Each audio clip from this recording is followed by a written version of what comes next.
them against any post-service cost. All right, moving on now to matters e-mobility, and our guest today, this afternoon rather, is Jimmy Tune, who's the co-founder of eWorker Mobility. Jimmy, welcome to KTN. Thank you so much for having me. All right, one of the things that we want to understand, first of all, when it comes to e-mobility, we are seeing a lot of investment being done in that sector. How is the market reception so far? The market is slow but steady because it's a new market that many players are really trying to come into it. And I think as eWorker, being an early age into the market space right now, we've really done a couple of tests just to see the user acceptability.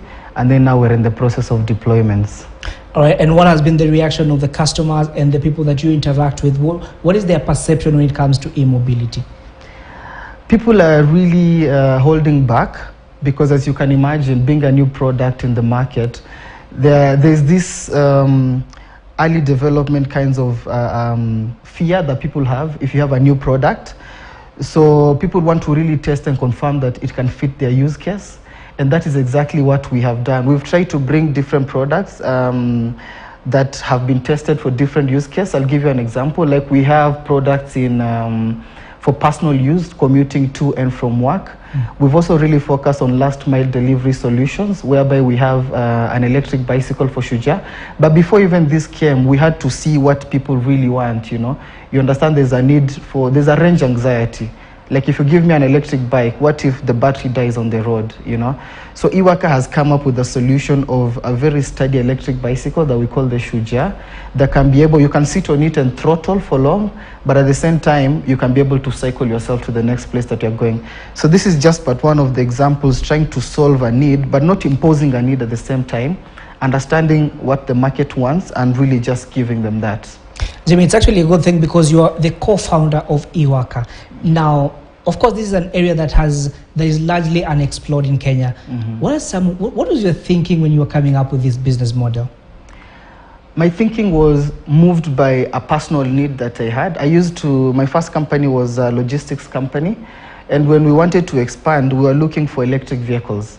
And then we realized in Kenya and largely in Africa, it's very hard to access. You know, the availability of these electric vehicles is not guaranteed. And what you get is maybe not what you want. So personally, I was moved by a personal need to bring electric vehicles available, not only to Kenya, but also in Africa at large. And that's what we are doing. And of course, we will be talking those numbers later on as we go on. But there's something that you've mentioned, which is the duration of this battery once charged. And I'm sure there's so many Kenyans who would want to know, okay, I come to eWorker, I buy my e-cycle or bicycle. Yeah. How much time do I have from the last charge and getting to my destination? How much time in between? Yeah, so eWorker intentionally did a feasibility study to really understand the needs from a range point of view. So we realized for personal use, like going to and from work, you will probably need a battery that will take you between 80 to 100 kilometers. For the normal motorbike people, boda and deliveries still range between 80 to 120. You know, so we have a battery of our bicycle that can give you up to 60 on one full charge. You charge the battery for 4 hours for you to use it. We're also in the process of thinking around deploying charging stations within the CBD so that you're not really afraid of when your charge is going to end. The other solution that we have is that you can swap out your batteries of the bicycle when you're using it, or any of our electric vehicles. This means that the range anxiety problem is actually solved, because then now you don't have to really be stressed about when am I getting my next charge, is it going to solve my need? You know, so those are the two solutions that eWorker has, charging stations and swapping opportunities.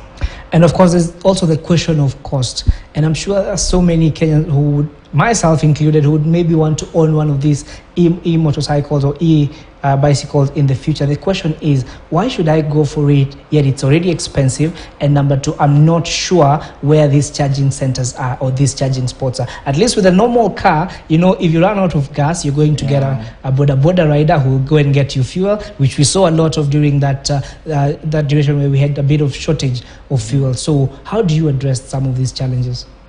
Yeah, to be honest, EVs at the moment are very expensive to afford, transparently. And this is where we want to appeal also to government stakeholders in charge of providing tax incentives, because it's really helping in terms of giving a break to Kenyans. So that's really out of control from a costing point of view. We are really trying, but we want to also ask other government stakeholders to help us in providing incentives in that.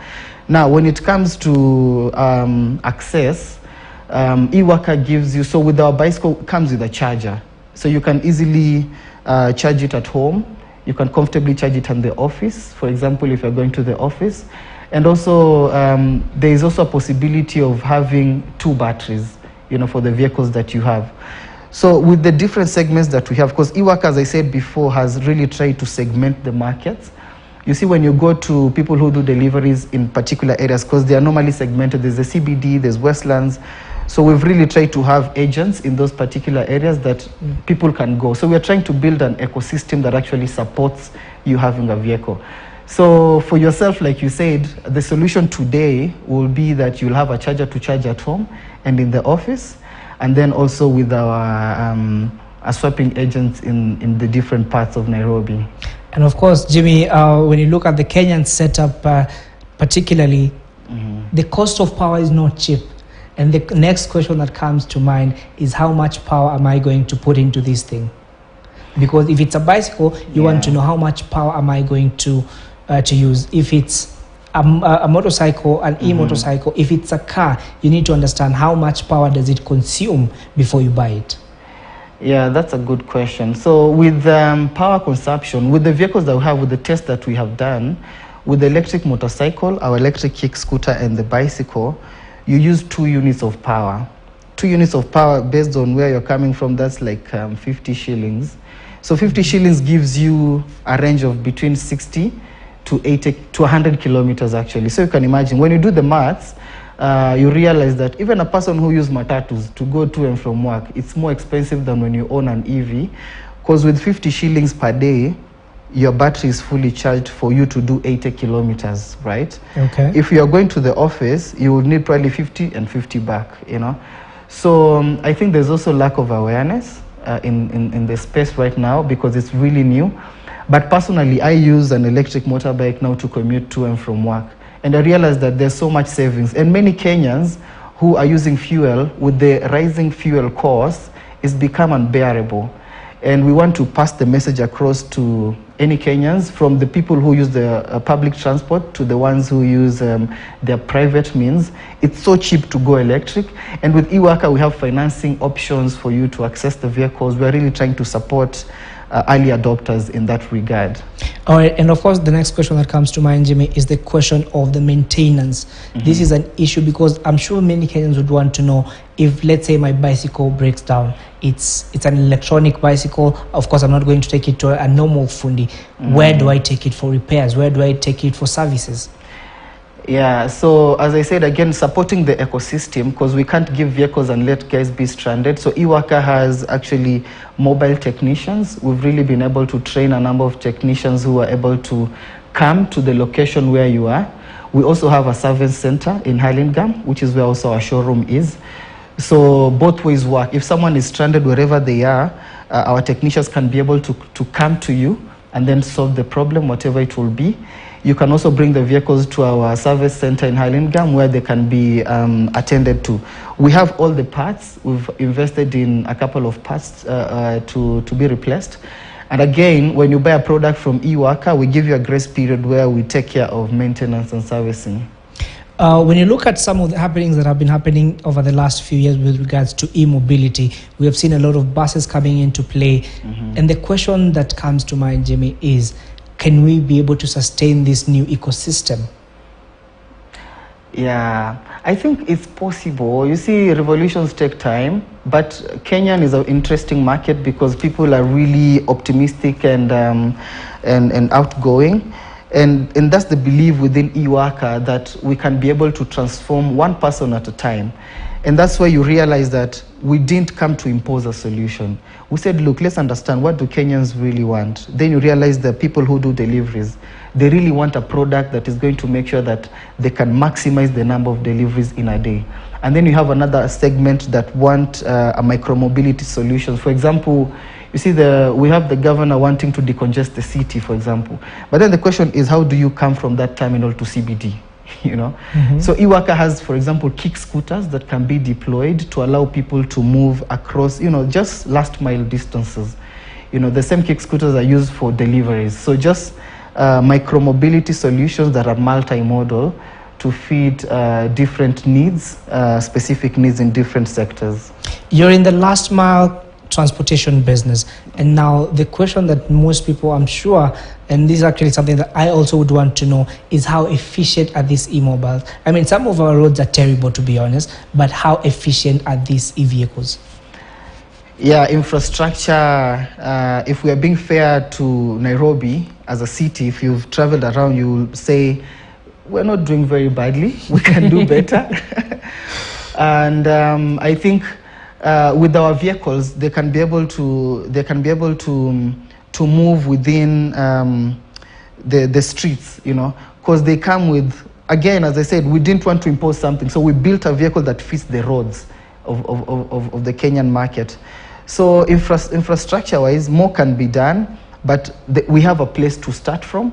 I'm sure even you've seen the conversation about bicycle lanes, you know, being able to accommodate cyclists, because these are the same areas where you're going to also accommodate people in kick scooters, you know, and make it safer and absorbing for everyone.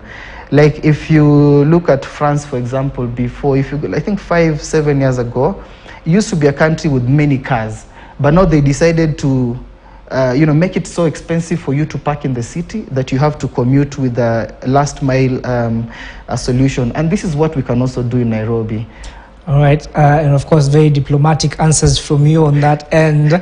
Now, Jimmy, let me paint a picture for you. We have a scenario. The whole point of moving electronically is to try and make sure that we cut down our carbon emission. But we are creating a scenario where someone is using a generator to power their bicycle. Isn't that counterproductive? Yeah, we really don't advocate for that. And I think generators at this age and time should not be used, you know. And I don't want to blame also the people who use them, because maybe it's again infrastructure deficiency in the past they are in. But we really advocate for example, solar-powered kind of charging stations. And I'm proud to be Kenyan because our grid is more than 80% green, you know, using renewable sources of energy. And this already puts us at a place that as a country, we can be able to embrace e-mobility with our green grid. And this gives, you know, makes Kenya, you know, like an example in the rest of the world, you know. And Iwaka as a partner is willing, and already we have vehicles on the road to support these kind of infrastructures. All right, Jimmy, thank you so much. That is a good place to end it. And of course, we will be making sure to engage you in the coming days so that you can share more details with regards to some of your business models, and of course, borrowing from countries such as France, as you've mentioned, countries like the Netherlands, which some of these have sort of grown into their own ecosystem. And of course, right there, we want to take a quick break. When we get back, we'll be coming back with Noah Kipkemboy and taking you to the skies. So stay tuned for that. We take a quick break. We'll be back.